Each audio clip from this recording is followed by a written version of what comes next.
We're here with Jimmy Song, a Bitcoin core developer in Consensus, New York. Thank you for joining us. Well, thank you for having me.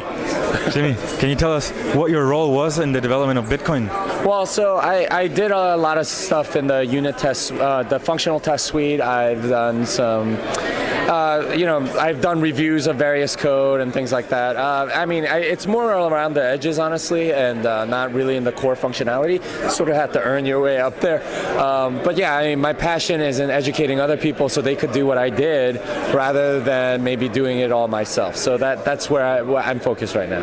Jimmy, yesterday you had a speech where you kind of had a confrontation with Joseph Lubin from Consensus. And I think your claim was that blockchain technology only works or applies specifically for Bitcoin, but not for other applications. What can you develop that? Yeah, so it's not that it really only makes sense for Bitcoin, because if you have a centralized entity that you already trust, then really they should be running a database, right? Like Bitcoin is a blockchain is a very expensive, decentralized, slow database, and you could get almost everything 1,000 times cheaper using a centralized database. So it doesn't make any sense to me that you would want to use a blockchain. Now there are components of a blockchain. Blockchain is many things. There's networking, like transaction batching. There's proof of work, and of course there's public key cryptography. And there are aspects of that you could take and apply to different industries. And I totally agree with that part.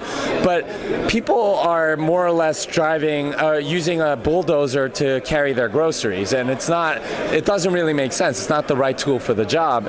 And blockchain is a very specialized, specific thing that doesn't really fit that many use cases, right? A bulldozer is very good at moving a bunch of dirt or something like that. It's not very good at carrying your groceries, and that's the analogy I would give, and that's why I say I don't think it's appropriate.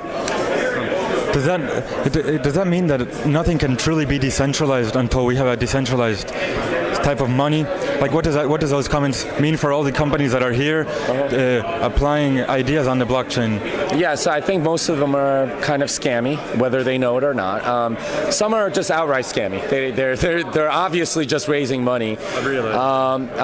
Some others are sort of sincere, but they're still kind of scammy. They just don't know that they're scammers yet. I think that's what Ricardo Spagni said last year.